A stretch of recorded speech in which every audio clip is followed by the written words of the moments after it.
Starlink Global and Ideal Limited is an agro-commodity trading company from Nigeria. We are currently the largest exporter of raw cashew nuts and cocoa from Nigeria. We also export quality sesame seeds, soya bean, sunflower seeds, and hibiscus flowers also from Nigeria. We are also in a lot of other West African countries other than Nigeria.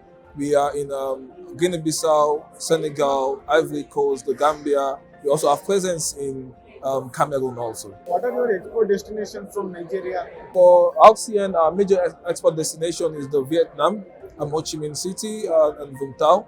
And we have a lot of customers in Vietnam. Last year, we were the largest importer of raw cashew nut into Vietnam.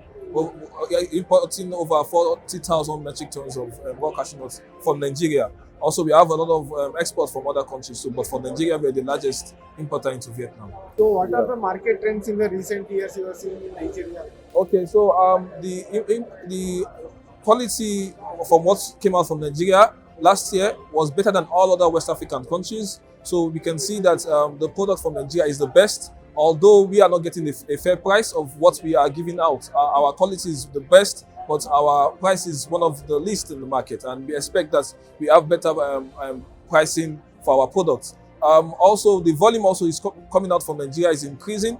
We see more investment into cashew industry in Nigeria, and so the quality is coming out better. Better information or education about the farmers on how to handle the products.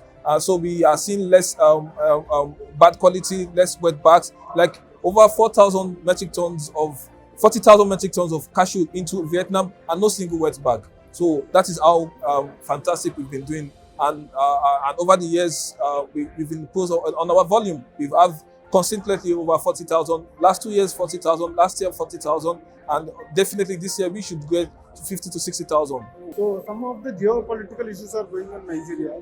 So how it is affecting your trade?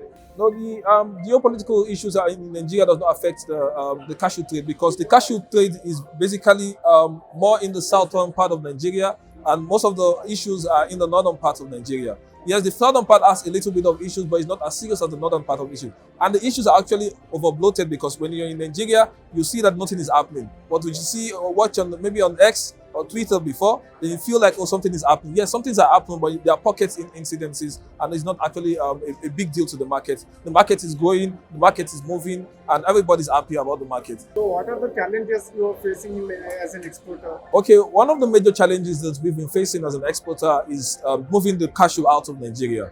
Yeah, because of the port challenges. The port is congested. Now it's becoming worse. It's not as good as before. The government has been trying in terms of the infrastructure. The road leading to the port has been done. We're having the concrete technology, so we have a rigid pavement going to the road at the moment. So that's not an issue when it comes to the road. But because of the volume of what is going in is high, the volume of export out of Nigeria has become very, very high. So the port is not able to actually accommodate as much as that. Other than the road infrastructure, we also have the infrastructure to the barge. A lot of barges are also going into the ports, but the efficiency of the port managers in discharging the barge is not also top.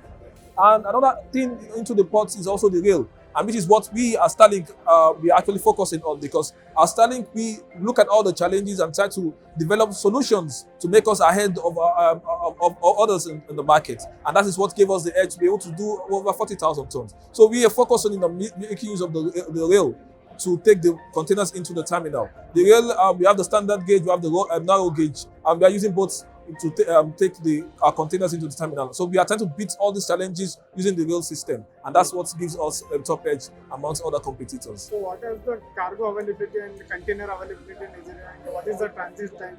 Okay, so when it comes to container availability, some containers, some shipping lines do have a lot of containers. You're talking about Maersk, you're talking about MSC, then Siem. A lot of containers are available for 40 foot, yes, but also they are not enough. They are available, but are not enough. So you have to struggle to get the containers. But for Starlink, because of our position in the market, we do not encounter such issues. But we have to recognize that these issues are available. They are in the market. They are in the system. other exporters are facing it, but we have been able to devise means, good partnership with the shipping lines to ensure that they make containers available for us. And yes, they are doing that. They are trying their best to make sure that containers are available because they trust the volume, they trust our integrity and our ability to actually make use of the containers when they make them available.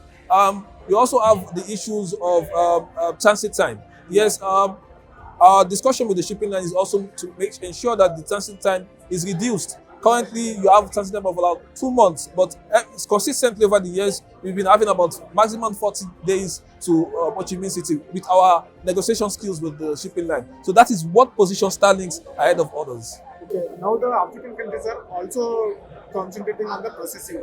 So how do you think processing will grow in Nigeria, or how it is growing? Yes, a very good question. For Starlink, we are also on the verge of developing or setting up a cashew processing factory, which will be able to do about 300 metric tons per day. So that is our project. We have that. We've acquired the land. We've spoken to the government. We've gotten the finances from the bank. So we are at the verge of this construction work of that. And maybe by next season, we should have factory set up for us to have processing going on. Processing is a big deal in Nigeria because the government is actually promoting value addition. And also having the cashew markets close to Africa, it's easy to take it to Europe. Unlike when you take it out to Vietnam, look at when it's coming to Vietnam, it needs to pass through the Suez Canal, and we know that the Red Sea is having issues and they cannot go to the Suez Canal. For Africa, you do not have that issue. Yeah. So you just go through the Algeciras or Tangier and you're into Europe. So, and you have shorter transit time also from Africa. So Africa is a top destination for development of cashew factory. And we are not going to lag behind. We are not lacking behind. We also have a cocoa processing factory, one of the biggest cocoa processing factory in Nigeria, also at Starlink. So we are not just focusing on the raw aspect, we are also into value addition, and that is our aim. So how the consumers motivate you to the local consumption of the Africans? So for local consumption, cashew, because it's a luxury product for us in Nigeria. Unlike in India, where it's more like a staple food, but in Nigeria it's luxury, so it's a snack. So and we have cheaper snack. We have cheaper alternative in peanut. We have cheaper alternative in yes, peanut is the big competitor to cashew when it comes to snack. But definitely the consumption of cashew over the years has increased because we've seen a lot of companies coming up, factories processing and developing the taste bud of the people. Usually, cashew is usually consumed in the rural areas where cashew is grown, the nuts. So they have to do the local processing and they eat it. So you have a lot of that. But now in the urban centers, there's an increased production because you have increased immigration into the urban centers from the rural areas. So they bring the taste bud, also develop more or less, discuss with, let me say, use the right word to use is to influence those in the urban areas. So those in the rural areas are influencing those in the urban areas with the taste bud. And cashew is very nutritious. Also, there's a campaign on the kind of nuts, the eating of more nuts, plant-based protein. So that campaign also is actually tilting the population towards the cashew consumption. We see more and more growth in local consumption of cashew over the years, but it is still very, very little compared to what is going to be produced as a processed product from Nigeria. Oh, nice to have such a detailed explanation on Nigeria, sir. Thank you very much. Thank you so much. Thank you.